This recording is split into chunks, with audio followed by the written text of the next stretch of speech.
Bismillahirrahmanirrahim. Faslun, ini satu pasal. Wa yajuzu, dan dibolehkan dan boleh, lil musafiri, bagi orang yang dalam perjalanan,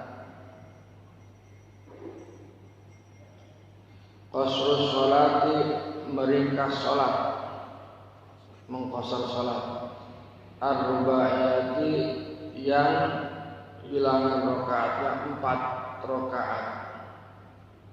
Berarti zuhur, asar, isya. Itu yang boleh diringkas. Zuhur 4, asar 4, isya 4. Maghrib sama subuh tidak bisa dikosor, karena maghrib itu jumlah rakaatnya 3, nggak bisa dikosor jadi 1,5. Kosor 1,5 berarti ruku salah, nggak bisa. Subuh 2 nggak bisa didiskon jadi 1 rakaat, nggak bisa. Jadi yang bangsa 4 rakaat.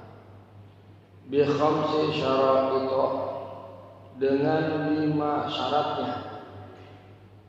Yang pertama, an yakuna safaruhu fi ghairi ma'siyatin,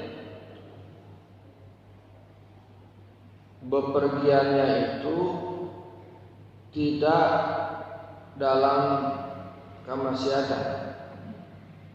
Jadi berangkatnya itu atau bepergiannya itu bukan untuk maksiat, tapi bisa karena hal yang wajib atau hal yang sunnah. Yang wajib contohnya kita lagi haji, boleh. Atau mau bayar utang jauh, bayar utang kan wajib. Atau yang sunat, itu seperti mau silaturahim, mudik. Mudik itu silaturahim, sunat itu, hukumnya sunat. Atau yang mubah seperti bepergian mau dagang, mau kerja, mau usaha. Itu.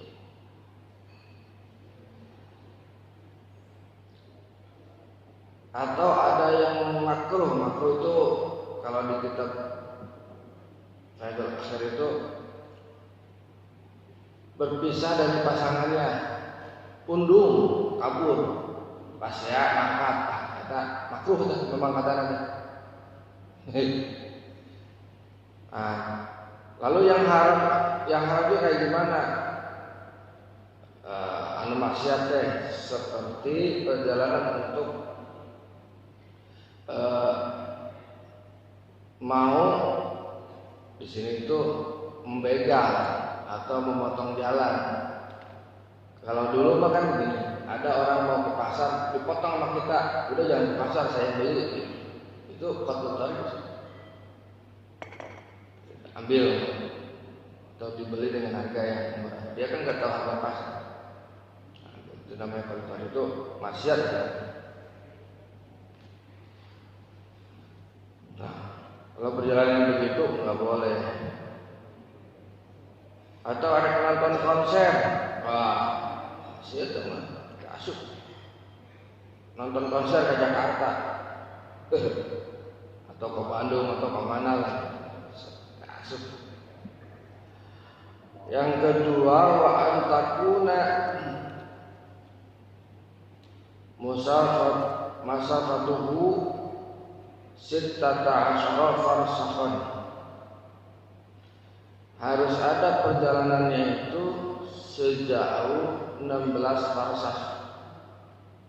16 farsakh itu satu farsahnya 3 mil.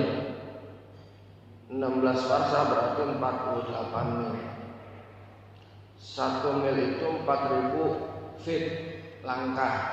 Kalau satuannya orang Eropa 400 feet.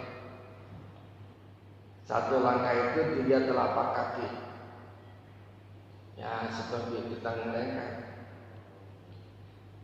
Kalau dikonversikan dengan kilometer, 16 farsakh itu 88,5 km. Berarti dari Karawang ke Bandung lebih kan? 88. Ke Bandung mah 120-an. Berapa? 90 pas. Itu jarak. Tetapi sekarang itu bagaimana kalau jarak tidak memenuhi 88 kilo jasadnya? Tetapi karena ada macet misalkan. Contoh, dari sini ke Jakarta itu hanya 46 kilo. Ya. Karena kita keluar tol 46 kan. 46 47 lah. Nah, itu macet. Nah, macet ini bisa menjadi ilat masyaqqah maksudnya. Jadi ilat itu sifat yang menjadi alasan suatu perbuatan. Itu dibolehkan. Kalau jaraknya panjang, sini Surabaya bisa ditempuh dengan 1 jam. Kan jadi persoalan juga. Apakah orang itu boleh mengqashar salat atau tidak? Sini Surabaya sejam, salah. Atau sini Jogja itu setengah jam. Salah. Ya kan kalau dia berangkat zuhur jam 12, kan jam 1 sudah nyampe. Masih ada waktu zuhur. Kan gitu. Itu akhirnya tidak memenuhi. Sehingga dasarnya awalnya pertama jarak dulu ada bepergian dulu, dasarnya nanti jarak sama kesempitan, masyaqqah itu kesempitan. Jadi harus kumpul 2 hal. Pertama dia sedang bepergian, sedang jalan, berarti ada jarak di situ. Jarak. Yang kedua ada masyaqqahnya. Jarak. Kalau tidak ada masyarakat, ngapain dikosong? Ngapain dikosong? Nah, sekarang nanti itu implikasinya nanti ke puasa, boleh batal puasa. Boleh batal puasa sama nanti implikasinya itu. Nah, sekarang kita sholat dulu deh. Jadi 2 hal itu harus kumpul antara jarak, berarti sedang bepergian dengan masyaqqah. Kalau tidak ada kesempitan, ya apa yang dikosong? Tetap saja bagusnya nggak usah dikosong. Ya contoh nanti ke Bandung itu setengah jam, ngapain dikosong? Tapi boleh tetap karena menurut fikihnya jarak itu menjadi acuan pertama. Kemudian wa an yakuna muaddiyan lis sholati rubaiyati. Yang ketiga harus ada melaksanakan sholat itu yang bangsa 4. Tadi itu zuhur, asar atau isya. Jadi tidak sah mengqashar sholat yang jumlah rakaatnya 3 atau 2, yaitu maghrib atau subuh, dikosor nggak bisa.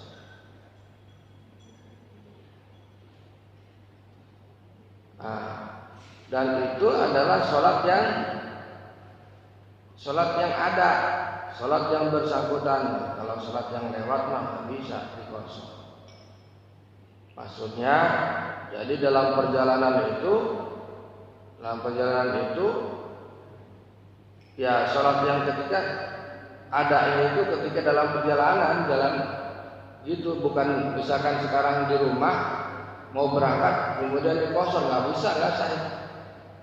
Atau pulang dari perjalanan kemudian dikosor, tidak.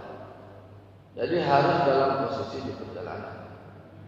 Jadi nggak bisa dikosor di rumah, nggak bisa. Warabi'u, dan yang keempat an yanwiya an yanwiyal qasra ma'al ihramnya, berniat qasar pada saat takbiratul ihram.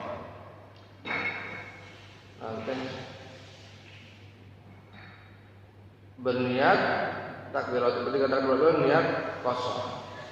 Saya niat salat zuhur di qasar 2 rakaat fardu karena Allah. Wa an la ya'tamma, dan tidak boleh bermakmum dimukimin kepada orang yang salatnya sempurna, pada orang mukim. Jadi kita salat qasar 2 rakaat zuhur, kemudian kita bermakmum kepada orang yang salatnya sempurna 4 rakaat, enggak boleh. Misalkan di rest area itu, kalau yang ngerti mah si DKM yang sudah dipisah ya. Ini yang buat yang tam, yang sempurna, sana buat yang jamak qasar itu. Karena tidak boleh yang qasar bermakmum kepada yang tam, yang sempurna. Wa yajuzu lil musafiri, dan boleh bagi orang musafir an yajma'a, untuk menjamak baina zuhri wal asri, antara salat zuhur dengan asar, fi waqti ayyihi masya'a, di waktu dia maunya.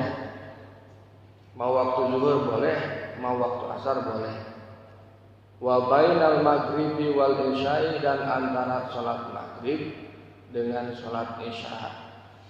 Boleh waktunya di waktu salat maghrib, boleh waktunya di waktu salat isya. Fi waqti ayyihi masya'a, di waktu dia maunya. Waktu mana dia maunya?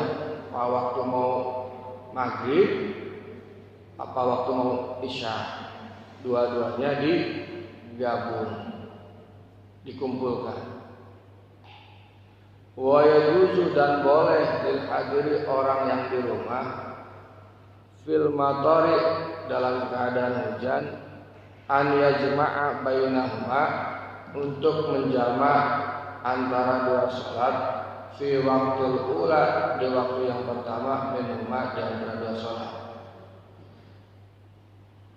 Kalau yang terakhir ini menjamak bagi orang yang di rumah karena hujan, sekarang kayaknya kurang berlaku. Kenapa? Karena dulu mah sholatnya harus berjamaah, kan ada masjid lagi ada encan tehalki apa? Kalau hujan gede pasti basah. Rumahnya juga begitu. Kalau hujan gede pasti basah. Jadi mumpung hujan gede, jadi di waktu pertama itu dia sholat berjamaah. Asar ditarik ke zuhur, isya ditarik ke maghrib. Kenapa? Bisi kewasaran mantan. Kalau sekarang mah enggak lah. Mau hujan di rumah kayak di sini mah tetap kering, di rumah tetap kering. Jadi enggak berlaku. Dulu ini mah yang rumahnya masih belum seperti inilah. Ini kurangnya. Jadi untuk yang sekarang kita mah jamak dan qasar. Jamak dan qasar. Jamak ada dua, jamak takdim dan jamak takhir. Kalau zuhur dan asar dikerjakan pada waktu zuhur, zuhurnya waktu zuhur, asarnya waktu zuhur, berarti jamak takdim. Kalau zuhurnya ditarik ke asar, berarti jamak takhir.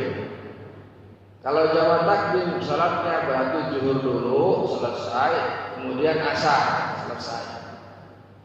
Kalau jamak takhir, asar dulu selesai, baru kemudian zuhur. Jangan kebalik. Saya ulangi, kalau jamak takdim, zuhur dulu salatnya, kemudian asar. karena di waktu zuhur. Kalau jamak takhir asar dulu selesai, kemudian sholat zuhur karena di waktu asar.